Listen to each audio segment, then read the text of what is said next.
Hello again. Welcome back to another episode of What's Next in Doon Insights podcast, highlighting early stage tech founders and innovators.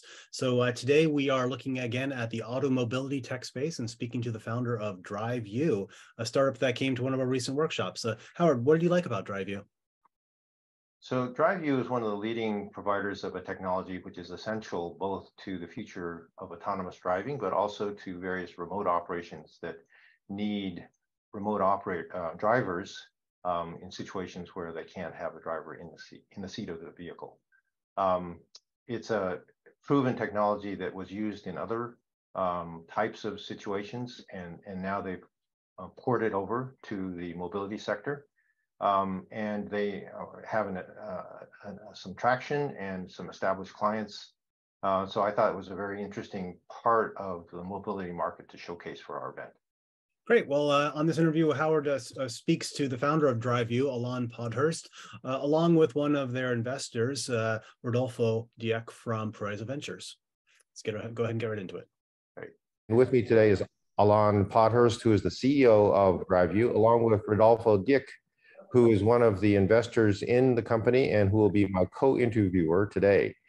So before we get started with the company, let me ask Rodolfo to give us a quick self-introduction and tell us a little bit about what his company does.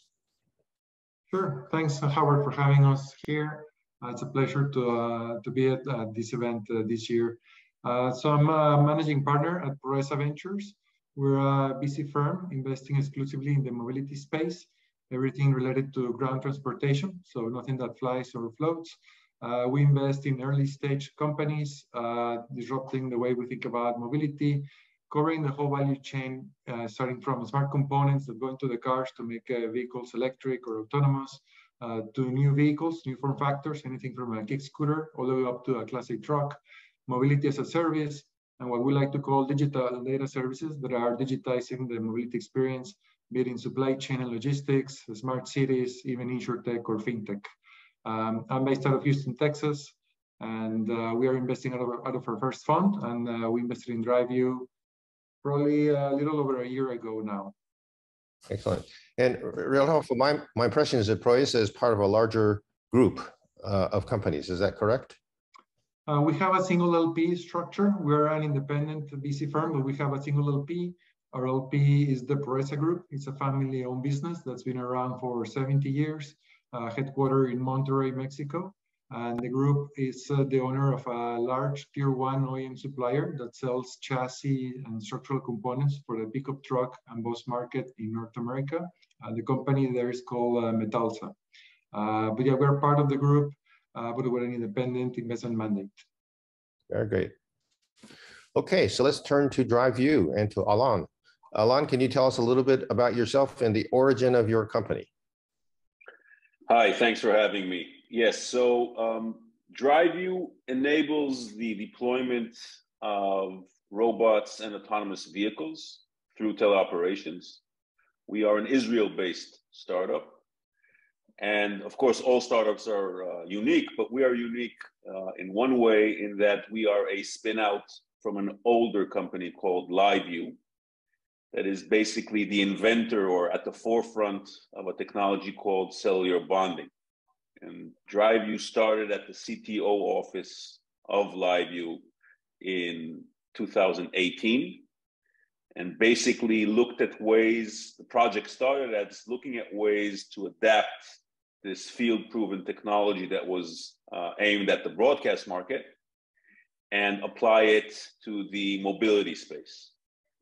And if I may say, with great success. So then in 2019, we spun out as an independent company and have been at it since. Great. And so you are a licensee of some technology that was already used in a different domain, and you're now applying it to the auto mobility sector. Is that correct? That is correct. So the initial deployments were, as you say, based on this implementation, successful large-scale implementation in the broadcast space. Just to be clear, so DriveU was selling into companies like CNN and Fox News and ESPN. and they were using this methodology of transmitting high quality video over cellular networks for the broadcast market. And as you said, we are a licensee of that core technology, onto which we have added implementation that is more applicable to our use case, which is the transmission of video and other data from moving vehicles for the purpose of remote operations. Okay. And maybe some words about yourself, Alon. What's your background? So I am based in Israel, as is the company. I've been in tech commercial roles for probably 20 years now. It's painful to say out loud, but it's true. In a previous life, I was a commercial lawyer and made the transition into tech in the early 2000s. Great. Excellent. So maybe you can tell us what is the core of your technology and your business model? So in terms of what it is that we do, I mentioned this in the opening, enabling the deployment of autonomous vehicles and robots. That requires some explanation. So there's a lot of justified hype, in my view, in terms of the excitement that autonomous technology brings into the world. But there's also this recognition that, advanced as it is and will be, there will always be a need for some form of remote human supervision and, when needed, intervention to enable autonomous vehicles, robots, trucks, robotaxis, whatever the use case, to enable these vehicles to complete their mission. And the reason for this requirement is that you cannot train an AI to successfully address anything the world throws at them. My favorite example is always a police officer calling over a vehicle on a highway. So for an AI to accurately interpret hand gestures and voice commands would be very difficult. And it's the need for this human in the loop to assist. And for this human in the loop, again, a remote operator observing what is happening around the vehicle, to do their role, we need to accurately and quickly transmit the state of the world around the vehicle to this remote operator's location. And less poetically, this basically means transmitting what the vehicle sees to the remote location. Hence the requirement to transmit video captured by the vehicle sensors, by the vehicle cameras, to the remote operator's location. And DriveU's software-based solution enables this transmission of high quality, continuous, and low latency video from the vehicle to the remote operator's location. And then, of course, on the downlink, driving commands as needed from the remote operator to the vehicle. We integrate our software onto the vehicle's hardware. And our business model at its core is a recurring fee based on the number of units, vehicles being deployed. So what are the assumptions that you have to make in terms of existing hardware or communications channels or other hardware assumptions in order for your system to work? I assume you're a software-only company. Is that correct? We are a software-only company. In some cases, for initial deployments or the small-scale deployments, we will provide hardware, but that's pretty much generic hardware. The assumptions are also pretty lenient as far as our customers are concerned. So we integrate onto the computer that is already on board the vehicle, and we utilize the camera feed coming from the vehicle sensors. So basically, we do not have additional hardware requirements to the requirements that are already deployed on the vehicle. There is one point of importance here. I mentioned before cellular bonding, which by nature means transmitting over multiple cellular networks at the same time. And so the vehicles onto which we integrate, they need to have more than one modem, which, to be honest, is the case anyway in all the deployments we're familiar with. So by and large, we can say that we are agnostic the actual hardware configuration on the vehicle. Everything we've encountered to date are architectures that we can deploy to. Right. And Alon, if I may, so you're taking like a different approach from some of the other players in the space. We see companies focusing on robotaxi, some companies focusing on forklifts, but you've taken an approach of targeting different verticals within the autonomous space.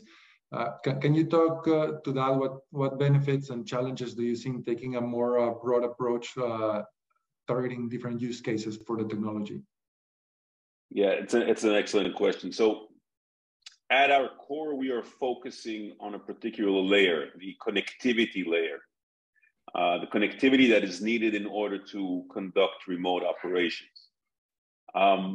Being a startup, being small in number, we are forced or have been forced to think long and hard at what we do best. And what we do best is continuous high quality, low latency connectivity for remote operations. This focus means that we are offering to solve a very well-defined problem and challenge for an autonomous vehicle manufacturer. So on the one hand, it's a very focused problem we're solving. The upshot is that we can solve this for multiple use cases across multiple ground-based mobility use cases. So when I say that we are agnostic to the use case and we are agnostic to the level of autonomy, this is not lip service. So our platform is deployed, this is public, on Coco's robotic fleet of delivery robots, which to date is being constantly remotely operated.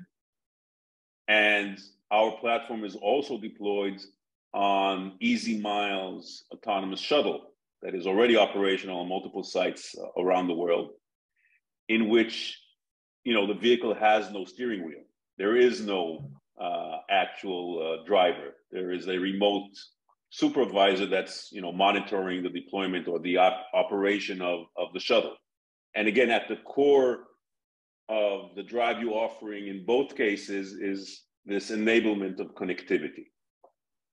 So this basically enables us to deploy across a very wide variety of use cases.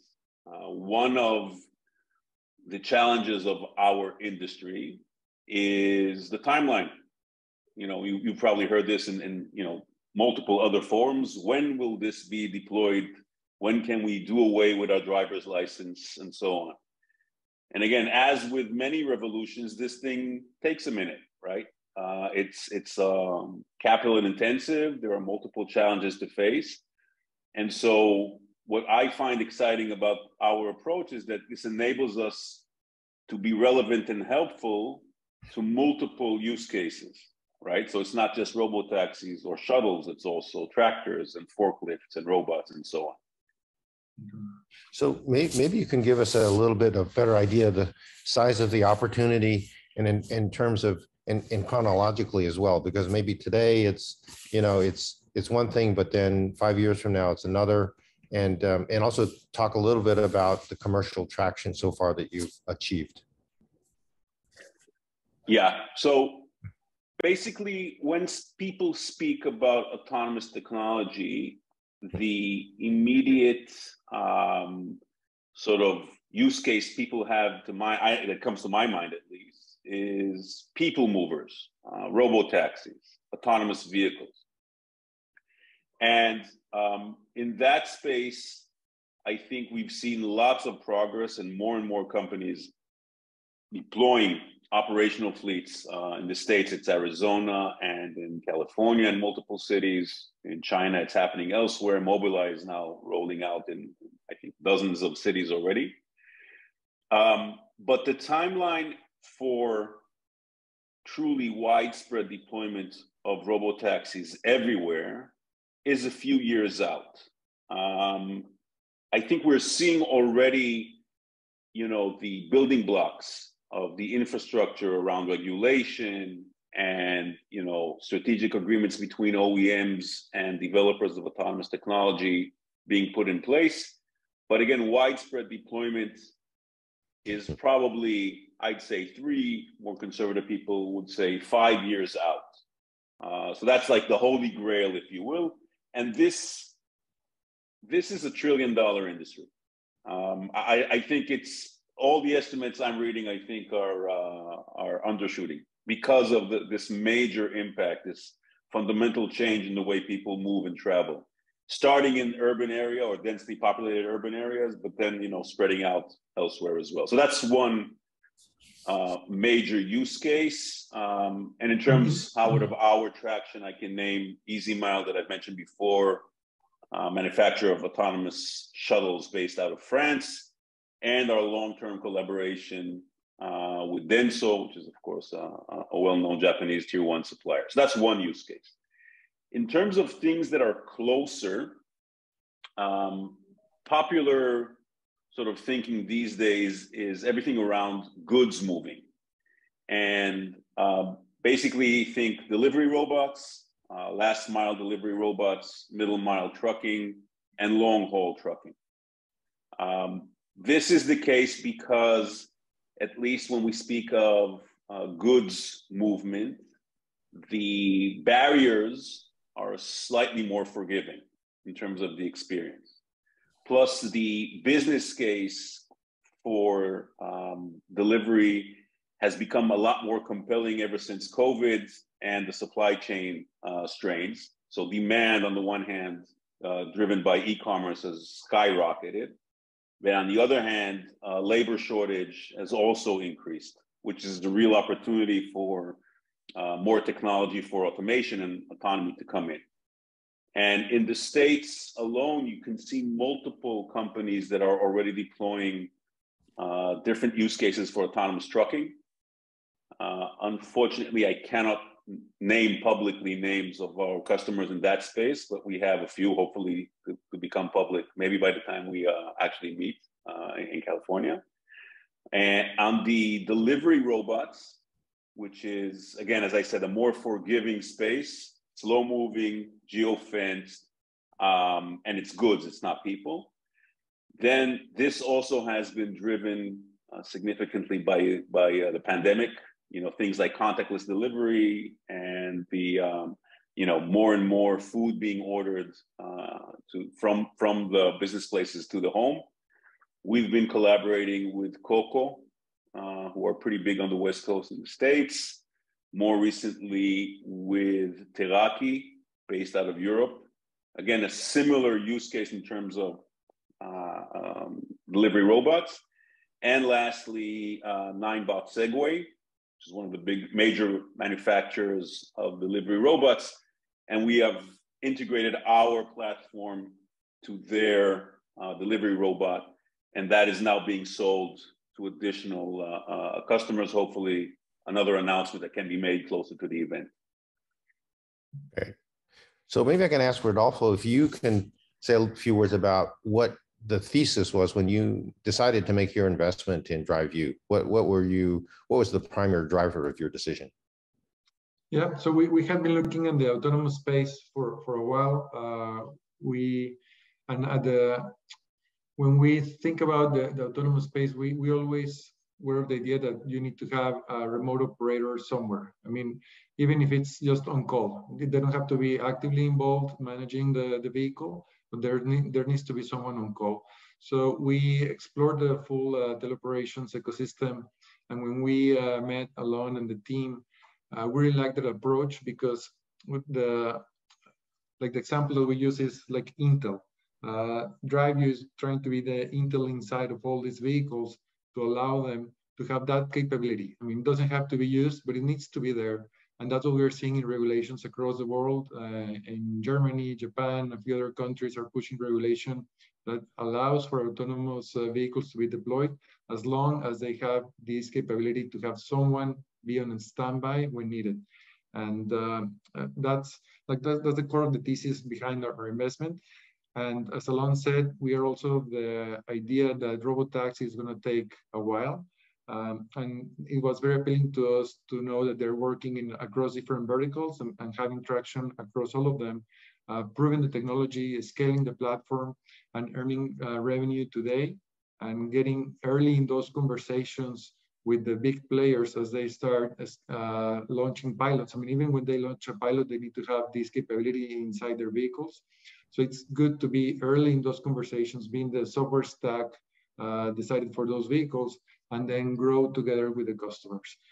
We know this is probably a medium-term, long-term bet, but it's something that is definitely going to pan out. And we say in our website that we're patient capital, and this couldn't be the best example to show that.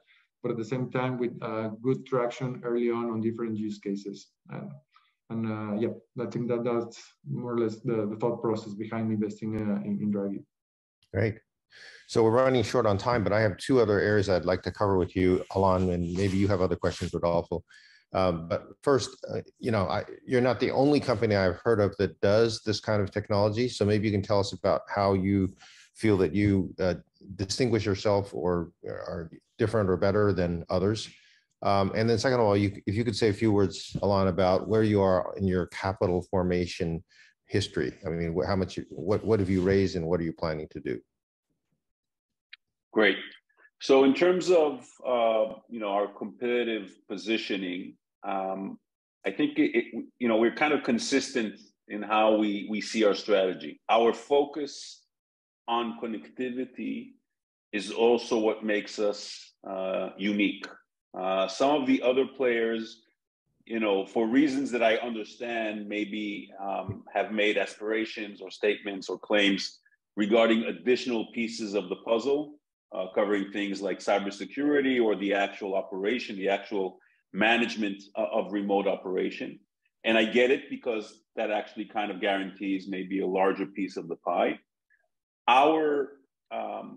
Where we stand out is again, going back to our focus. We know what we excel at. We excel at connectivity. This comes from our roots in LiveU. And so we have been very focused on excelling in that particular area of expertise. I think this approach has actually worked out really well for us, judging by the market traction, because just as a reminder, we're selling into companies that have probably the best trained engineering skill on the planet. And so things like sensor fusion and simulation and perception and policy making and the AI stack in general, these are the things where these guys are focusing their efforts on. And when approaching these markets, one has to be very much kind of cognizant, aware of the fact that you're selling into a highly technical organization. And so the offering must be complementary to the core capabilities of the organization. And maybe even, to be more blunt, stepping on toes is an issue when selling into highly advanced customers. And I think our expertise and focus, plus this approach of that enables us to approach multiple verticals, has actually proven itself, especially over the past 2 years. Because to date, when you look at the actual deployment figures, you see DriveU is present along these multiple verticals, whereas some of the competition maybe not so much. And in terms of fleet size and actual operational of vehicles, that too is where we stand out. So that's on the competitive positioning. In terms of our financing history, so we've raised to date just under 9 million ever since we became an independent company. And we are in process of raising our next round, literally as we speak. Great. Excellent. Did you have any other questions that you wanted to raise, Rodolfo? Just a final one, Alon, as we think about autonomous systems being deployed, where do you see the most traction, geographically speaking, or probably the most adoption? And if it's by vertical or just generally speaking, you can talk to that, where you're focusing your efforts. So in terms of like the geos, it's really around I call them the usual suspects, right? It's almost like a copy of automotive. So it's the States, it's China, it's Japan, it's Korea, and it's Europe. And when I say Europe, I actually mean Germany. So that's where sort of a lot of the focus of our work is as well. In terms of the use cases, again, pretty good alignment. That's along the lines of what we discussed before, meaning more and more operational deployments of goods movers, delivery, both last mile, middle mile, and long haul. The States is pretty interesting these days because of the acute driver shortage. That I think there's the recent number is I think 60,000 truck drivers missing in the sense that they can't recruit them, right? And this comes at the same time as e-commerce driving the need for long haul deliveries to an all-time high. So this is sort of a perfect storm in terms of more automation and autonomy playing out. This is similar to what we're seeing in China. It's been more challenging to, honestly, to be on the ground in China, but we're working with a partner there. And so we're seeing more and more deployments of this sort. If I sort of looking at what we are seeing right now, large scale deployments of robo-taxis in China are probably head to head with the States, where long haul trucking, I think, is actually a bit more advanced in the US. Again, going back to this driver shortage problem. At the same time, and we didn't, spend a lot of time talking about that, use cases around logistics and agriculture are picking up steam. Logistics traditionally has adapted to a lot of automation in their use cases, and more autonomy is being, plugged into that space. Again, because the use case is considered, relatively speaking, easier, right? Geofenced, less, less hazards of a densely urban area and so on. Great. Well, I have a lot of other questions, but I think I will save them for Bonnie Doon.